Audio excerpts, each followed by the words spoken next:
Welcome to PAG 3.3, determining the enthalpy of combustion of a range of different alcohols. Come and have a look at the apparatus. So, I've got a series of spirit burners here, and what I'm going to do, I'm going to place them squarely on this. I'm going to ensure that the centre point of this is directly above that wick. I'm also going to use a ruler. What I want is it to be the same distance from the top of the wick to the bottom to try to keep that as controlled as I possibly can. I'm going to add 100 millilitres of distilled water, measured as accurately as possible, into here, and I'm using a thermometer with half degree C graduations on it, the ones that go up to 50 degrees. I'm looking for a temperature rise of about 15 degrees. So what I'm going to do is I'm going to put that in there and I'm going to heat it up. But before I do any of those things, I need to take the spirit burner with the lid on and find out how much mass it has. I will need to compare that to the mass at the end. And so therefore the measurements I need to take is the mass at the beginning, the mass at the end, the temperature at the beginning and the temperature at the end.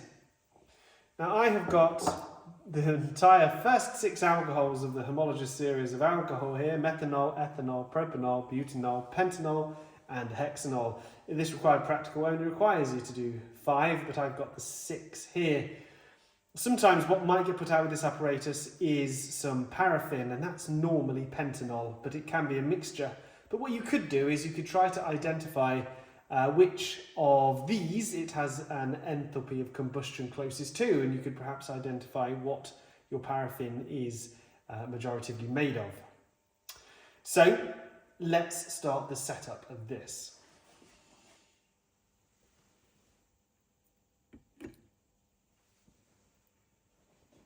$219.42.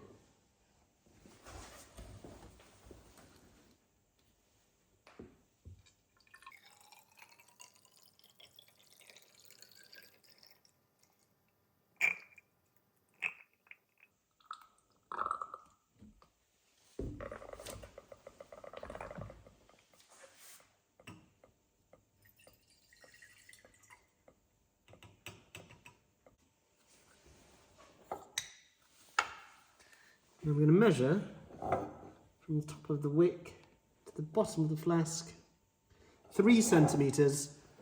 Now I'm going to make sure that's right in the middle. I want to try to keep that the same each time. So now I simply set it going. Obviously, with this, it would be better not to have all of the other alcohols nearby, because they are themselves flammable. To avoid risk, just move them out of the way. You also want to avoid disturbing the flame too much. Moving around the flame is going to cause disturbance. So you need to keep things as still as possible. Goggles must be worn, and you must be standing up and have hair tied back. We can stir with the thermometer, and we're looking for the temperature to go up about 15 degrees. So we're looking for the temperature to reach about 30 degrees, and then we will take a measurement of the mass once more.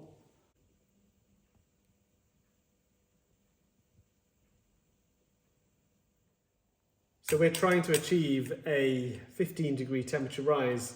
There is a trick here to get really accurate results, and that is to stir with the thermometer.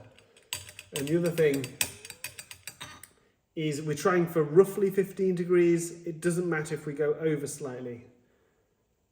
So we'll keep stirring. But an important thing is when we put the stopper over the top of the methanol and it blows out, we need to stir for like 5-10 seconds and find how high the temperature goes. We can't just take the reading from when we stop heating, because some of the heat hasn't distributed. The thermometer hasn't reached thermal equilibrium with the rest of the water. So we have to continue to stir until it reaches a peak temperature on the thermometer and record that instead. So I'm just coming up now, I'm on 28 degrees. But what I'm going to use 30 for, that's the point where I'm going to kill the power. I'm going to put the stopper back on. So here we go, stopper on. And what I'll do is I continue to stir it. The temperature's still rising as this mixes and takes the heat from the glass, still rising still. But of course I need to measure all of this heat. This was all given off by the combustion reaction. So we're about there. It will eventually stop rising. And I think we're at 31.75. That is the temperature I must record. 31.75. And the spirit burner has gone 218.09. So now we're going to repeat this for all of the things, but what do we do here? This has warmed up slightly. So one of the things we're going to do is we're going to rinse this under cold water and dry it and then start again. Now you might need 2 conical flasks, but the danger is they might be slightly different thicknesses. It introduces another place where you might get an inconsistency between one measurement and another and lack of parity. So the best thing to do is just to rinse it and dry it and then set it all up and use this one again. So this is all of the raw data. You can see we've got the start and finishing temperature, we've got the change in temperature, the start and finishing mass, and the changing mass just there. Another thing we're going to need is the molar mass of each of these alcohols. So we've calculated those as well. Now the very first step would be to look at how much fuel we have used in each case. What I need is the number of moles.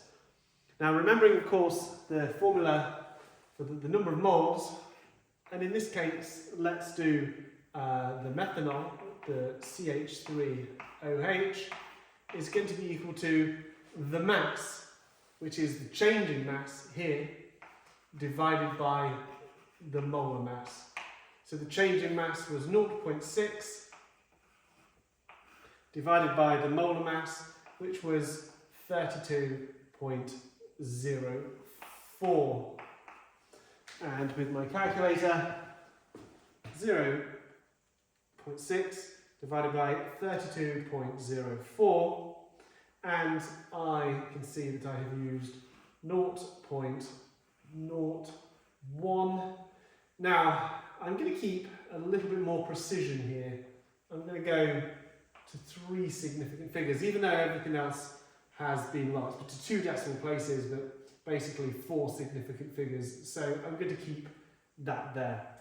Now I'm going to do this for each so that I can see how many moles of each alcohol I have burnt. Come back in 2 minutes.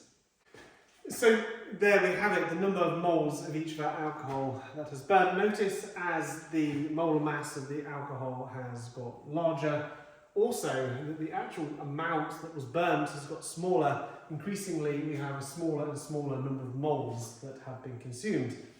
Now the next step is we must look at how much energy was required to heat that amount of water. Now it was 100 millilitres, which is 100 centimetres cubed, and knowing that the density of water is 1 gram per centimetres cubed, it means we were heating 100 grams of water. The specific heat capacity of water is 4.18 joules per gram per degrees C. We're going to use the formula Q equals mc delta theta, and we're going to work out the amount of heat for each one of our alcohols. The final step, of course, will be dividing that amount of heat by this number of moles. So let's process that next step. So, following this formula here, these are all the bits we need. Q equals mc delta theta. Remember, of course, this delta temperature is this delta theta. And remember, of course, that the mass in all of these is going to be 100 grams of water, and the specific heat capacity is 4.18 joules per gram per degrees C. And so let's work it out for the very first one. The Q of the CH3OH, the methanol, is equal to 100 times 4.18 times by that temperature change, 15.95.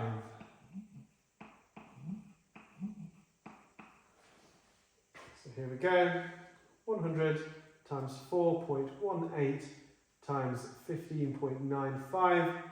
I get an answer, right, it's 6,667.1. I'm going to, at this stage, which is a little bit naughty, I'm going to convert it straight into kilojoules at this stage. It is 6,667 joules. That is, if I was being really rigorous, what I should write on that line. But for saving of space, I'm going to put straight into kilojoules because I'm going to need kilojoules in the next step. So it comes out that the amount of energy absorbed by the water was 6.667 kilojoules. Now I'm going to do that for the others, so come back in 2 minutes and we'll have that data as well.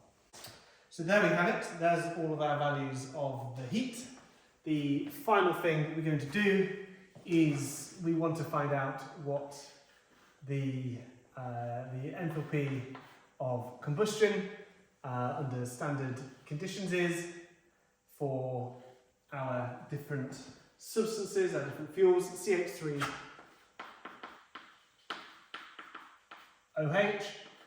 and so this is simply found by taking the energy change and dividing it by the number of moles. So in this case, it's the change in energy divided by the number of moles, and so the change in energy of this first one was 6.667 divided by 0.0187, and so the value comes out 6.667 divided by 0.0187. We get 356.5 kilojoules per mole. Come back in 2 minutes and we'll have all of these.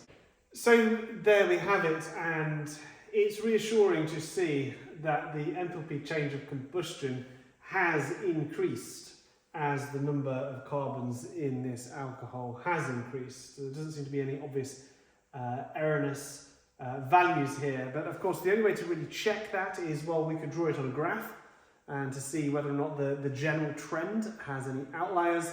The other thing we could do is to compare it to theoretical values.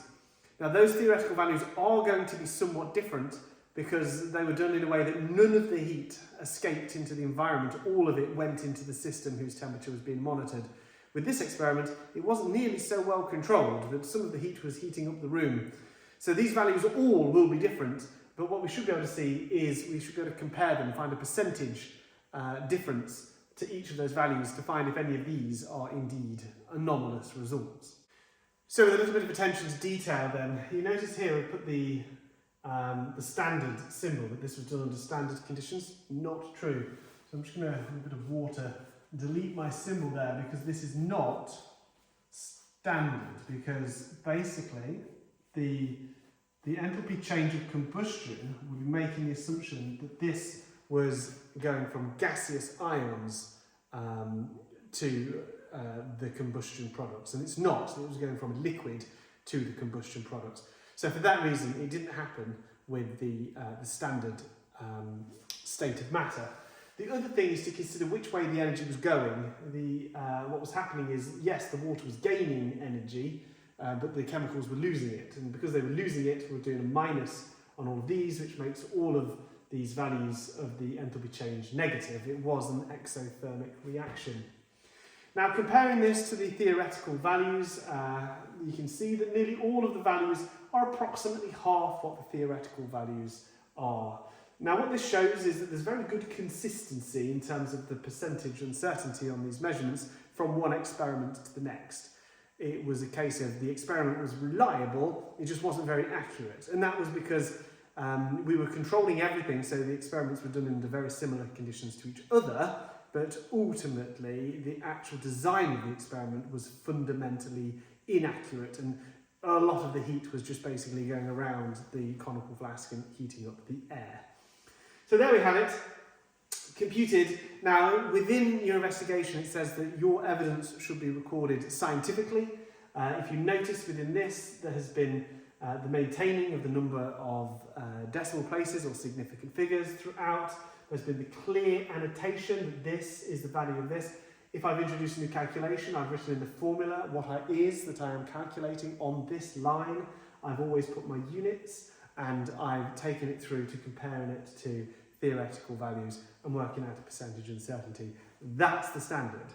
So you now need to go and meet that.